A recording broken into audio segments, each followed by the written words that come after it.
Good morning everyone, welcome to current affairs education. आज के video session में हमारा पहला प्रश्न है, हाल ही में अखिल भारतीय शतरंज संघ के अध्यक्ष के रूप में निम्न में से किसे चुना गया है।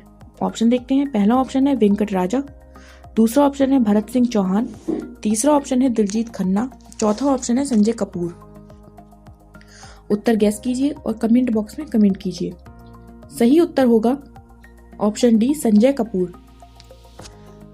आइए इसके बारे में थोड़ा सा विस्तार से देखते हैं। संजय कपूर को अखिल भारतीय शतरंज संघ का अध्यक्ष चुना गया है।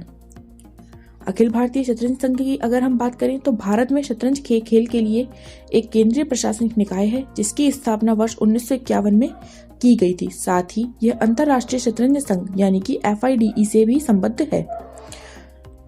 अखिल भारतीय शतरंज संघ भारत में शतरंज के खेल को बढ़ावा देने की दिशा में कार्य कर रहा है। अंतर्राष्ट्रीय शतरंज संघ अंतर्राष्ट्रीय स्तर पर शतरंज के खेल का शासी निकाय है और यह सभी अंतर्राष्ट्रीय शतरंज प्रतियोगिताओं को नियंत्रित करता है। अंतर्राष्ट्रीय शतरंज संघ की स्थापना की बात करें तो यह एक गैर सरकारी संस्थान के रूप में स्थापित हुआ था, जिसकी स्थापना 20 जुलाई 1924 को पेरिस, फ्रांस में की गई थी। विश्व भर में 20 जुलाई को अंतर्राष्ट्रीय शतरंज दिवस के रूप में मनाया जाता है। इस सेशन को मैम आगे जारी रखेंगी। उससे पहले मैं आपको बता दूं, फ्री टेस्ट सीरीज में आप एनरोल कर सकते हैं। अनअकैडमी लर्निंग ऐप पर फ्री टेस्ट सीरीज में आप एनरोल कर सकते हैं वनडे एग्जाम्स के लिए, जैसे SSC, bank, railways, other state exams के लिए। इसके साथ ही फ्री मॉक टेस्ट अभी चल रहा है स्टेनोग्राफर एग्जाम के लिए, SSC स्टेनोग्राफर का, उसमें आप एनरोल कर सकते हैं। साथ ही Lucent daily T20 test series है, वो भी चल रही है वरुण अवस्थी सर के द्वारा, इसमें आप एनरोल कर सकते हैं। इसके साथ ही प्रीवियस ईयर के जो क्वेश्चंस हैं उस टेस्ट सीरीज में भी आप एनरोल कर सकते हैं जिसमें प्रीवियस ईयर के प्रश्न कराए जा रहे हैं। इसके साथ ही अगर आप अनअकैडमी का कोई सब्सक्रिप्शन लेते हैं SSC, बैंक या रेलवे का, तो उस पर बेहतरीन छूट अभी चल रही है। यूज़ कर सकते हैं हमारा कोड CAEYT10 और बेहतरीन डिस्काउंट आपको मिलेगा। साथ ही आपको बता दूं, SSC, बैंक या रेलवे, इन तीनों का अगर आप कंबाइंड सब्सक्रिप्शन लेते हैं तो यहाँ पर बिगेस्ट डिस्काउंट आपको मिलने वाला है। कॉम्बो ऑफर अभी चल रहा है। अगर आप एक साल की मैं अगर बात करूँ तो 17,000 का जो कोर्स है वो 14,450 में मिल रहा है, और जैसे ही आप अप्लाई करेंगे CAEYT10 कोड तो ये 13,000 के आसपास पड़ेगा। 10% एक्स्ट्रा डिस्काउंट और मिल जाएगा। तो अभी सब्सक्राइब करें, लिंक डिस्क्रिप्शन और कमेंट बॉक्स में अवेलेबल है। आइए प्रश्न संख्या 2 की तरफ चलते हैं। दूसरा प्रश्न है, वर्ष 2021 के शीतकालीन खेलों का आयोजन निम्न में से किस केंद्र शासित राज्य में किया जाएगा। ऑप्शन देख लेते हैं। पहला ऑप्शन है दिल्ली, दूसरा ऑप्शन है चंडीगढ़, तीसरा ऑप्शन है जम्मू कश्मीर, चौथा ऑप्शन है लद्दाख। उत्तर गैस कीजिए और कमेंट बॉक्स में कमेंट कीजिए। इसका सही उत्तर होगा ऑप्शन सी, जम्मू कश्मीर। आइए शीतकालीन खेलों का थोड़ा सा विस्तार में देखते हैं।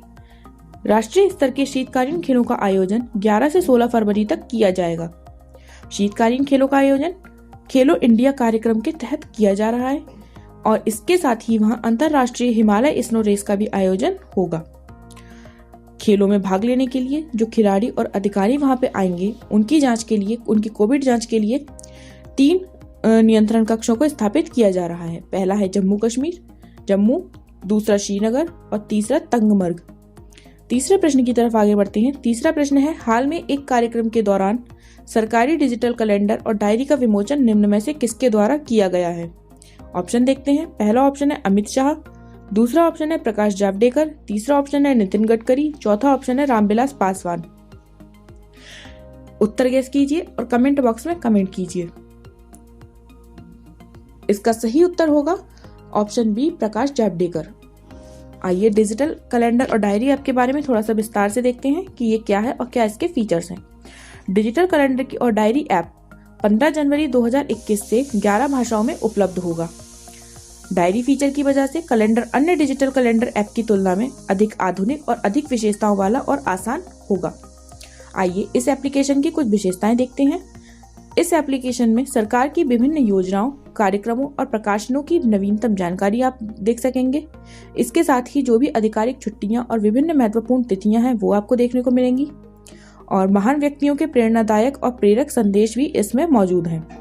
साथ ही नोट्स डिजिटल रूप से लिखने का प्रावधान है, जिन्हें अत्याधुनिक सुरक्षा और गोपनीयता उपाय के साथ में संग्रहित किया जाएगा। चौथा प्रश्न की तरफ आगे बढ़ते हैं। चौथा प्रश्न है, हाल में शिक्षा मंत्री के द्वारा किस 2 दिवसीय वर्चुअल अंतर्राष्ट्रीय अखंड सम्मेलन का शुभारंभ किया गया? ऑप्शन ए है Educon, option B Techathon, option C skill code, option D Eduyouth. उत्तर गैस कीजिए और कमेंट बॉक्स में कमेंट कीजिए। इसका सही उत्तर होगा ऑप्शन ए।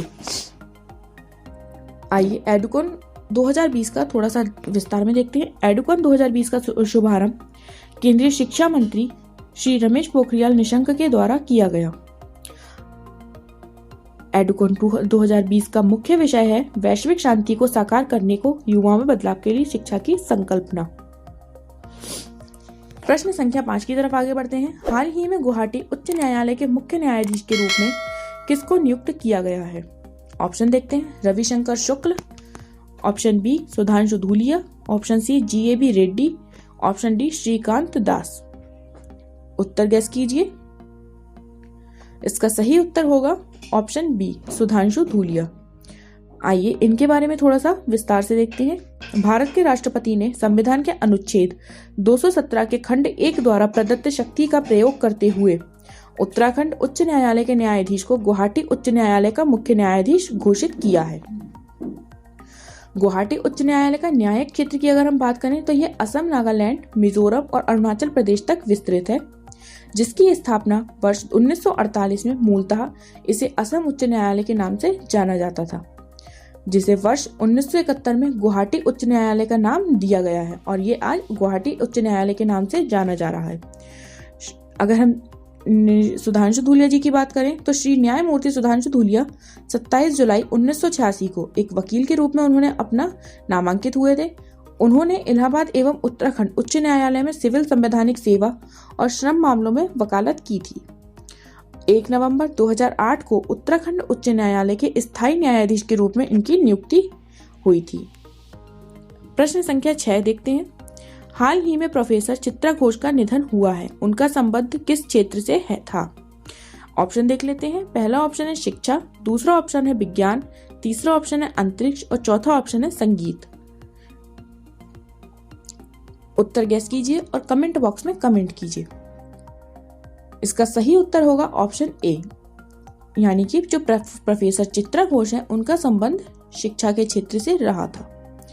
आइए इनके बारे में थोड़ा सा जानते हैं कि प्रोफेसर चित्रा घोष कौन थी और इन्होंने कहां कहां पे अपना योगदान किया है। प्रोफेसर चित्रा घोष शरद चंद्र बोस की सबसे छोटी बेटी और नेताजी सुभाष चंद्र बोस की भतीजी थी। प्रोफेसर घोष कोलकाता के लेडी ब्रेबॉर्न कॉलेज में राजनीति विज्ञान की प्रमुख थी और इसके साथ उन्होंने कोलकाता और जादवपुर विश्वविद्यालय के राजनीति विज्ञान और अंतर्राष्ट्रीय संबंध विभागों में एक व्याख्याता के रूप में भी कार्य किया था। कोलकाता के Netaji institute for Asian studies के सामाजिक और राजनीतिक इतिहास में की प्रोफेसर रही हैं वो। प्रोफेसर चित्रा घोष के द्वारा कुछ पुस्तकें भी लिखी गई थी, जिनमें कुछ के नाम हैं mother of my heart, Bengal में महिला आंदोलन की राजनीति, a daughter remembers life and times of Sharad Chandra Bose और ओपनिंग द क्लोज विंडो जैसे कुछ नाम उनकी शामिल हैं। प्रश्न संख्या 7 की तरफ हम आगे बढ़ते हैं। 16वें प्रवासी भारतीय दिवस का उद्घाटन 9 जनवरी 2021 को प्रधानमंत्री के द्वारा किया गया। इस वर्ष इस समारोह में मुख्य अतिथि किस देश के राष्ट्रपति थे? ऑप्शन देख लेते हैं। पहला ऑप्शन है स्वीडन, दूसरा ऑप्शन है फ्रेंच गुयाना, तीसरा ऑप्शन है सूरीनामा, चौथा ऑप्शन है कनाडा। उत्तर गैस कीजिए और कमेंट बॉक्स में कमेंट कीजिए। इसका सही उत्तर होगा ऑप्शन सी सूरीनाम। अब हम इसकी थोड़ी सी विस्तार में जानकारी देखते हैं। 9 जनवरी 2021 को आयोजित प्रवासी भारतीय दिवस समारोह में अगर हम मुख्य अतिथि की बात करें तो वह सूरीनाम के राष्ट्रपति चंद्रिका प्रसाद संतोखी रहे हैं। सूरीनाम जो दक्षिण अमेरिका का एक देश है, जिसकी राजधानी पैरामरीबो है और मुद्रा इसकी डॉलर है। सूरीनाम पर ब्रिटिश और डच सत्ता का आधिपत्य रहा है। वर्ष 1975 में सूरीनाम को नीदरलैंड से आजादी मिली थी। प्रश्न संख्या 8 की तरफ हम चलते हैं। सर्वोच्च न्यायालय के मुख्य न्यायाधीश की नियुक्ति कौन करता है? ऑप्शन देखते हैं। ऑप्शन ए मुख्यमंत्री, ऑप्शन बी राष्ट्रपति, ऑप्शन सी उपराष्ट्रपति और ऑप्शन डी प्रधानमंत्री। इसका उत्तर आप लोग गैस कीजिए और कमेंट बॉक्स में कमेंट कीजिए। इसका सही उत्तर होगा ऑप्शन बी राष्ट्रपति। राष्ट्रपति जो है वह भारत के मुख्य न्यायाधीश के साथ साथ सर्वोच्च न्यायालय के न्यायाधीशों की भी नियुक्ति। अब हम अगर इनकी योग्यता की बात करें कि क्या योग्यता होनी चाहिए, तो उन्हें सबसे पहली तो भारत का नागरिक होना चाहिए और दूसरा राष्ट्रपति के विचार में अगर हम देखें तो 5 साल के लिए उच्च न्यायालय का न्यायाधीश या 10 वर्षों के लिए उच्च न्यायालय का अधिवक्ता या एक प्रतिष्ठित न्यायविद होना चाहिए। आइए प्रश्न संख्या 9 की तरफ बढ़ते हैं। आज का प्रश्न 9 है, हाल में वायु गुणवत्ता निगरानी केंद्र निम्न में से कहाँ स्थापित किया गया है? ऑप्शन देखते हैं। पहला ऑप्शन है ए दिल्ली, ऑप्शन बी आगरा, तीसरा ऑप्शन है मुंबई, चौथा ऑप्शन है लखनऊ। उत्तर गैस कीजिए और कमेंट बॉक्स में कमेंट कीजिए। इसका सही उत्तर होगा ऑप्शन सी मुंबई। भारत के प्रमुख कंटेनर बंदरगाह जवाहरलाल नेहरू पोर्ट ट्रस्ट यानी कि JNPT के द्वारा वायु गुणवत्ता निगरानी केंद्र की स्थापना की गई है। इस केंद्र की स्थापना जो वायुमंडल में उपस्थित हमारे धूल, कण, sulphur dioxide, nitrogen dioxide, ammonia और ओजोन जैसे पदार्थ हैं उन पर निगरानी रखने का होगा। प्रश्न संख्या 10 की तरफ आगे बढ़ते हैं और ये हमारी वीडियो सेशन का अंतिम प्रश्न है जो कि इस प्रकार है, संयुक्त राज्य लोक सेवा आयोग के अध्यक्ष की नियुक्ति कौन करता है? ऑप्शन देखते हैं। पहला ऑप्शन है राष्ट्रपति, दूसरा ऑप्शन है राज्यपाल, तीसरा ऑप्शन है राज्य का मुख्य न्यायाधीश और चौथा ऑप्शन है भारत का मुख्य न्यायाधीश। इसका सही उत्तर होगा ऑप्शन ए यानी कि राष्ट्रपति। राज्य लोक सेवा आयोग के अध्यक्ष की नियुक्ति राज्यपाल के द्वारा की जाती है और वहीं संयुक्त राज्य लोक सेवा आयोग के अध्यक्ष की नियुक्ति राष्ट्रपति द्वारा की जाती है। संघ लोक सेवा आयोग के अध्यक्ष की नियुक्ति भी राष्ट्रपति के द्वारा ही की जाती है। आज का वीडियो आपको कैसा लगा है कमेंट बॉक्स में कमेंट करके बताइए और ज्यादा से ज्यादा इसको लाइक और शेयर कीजिए।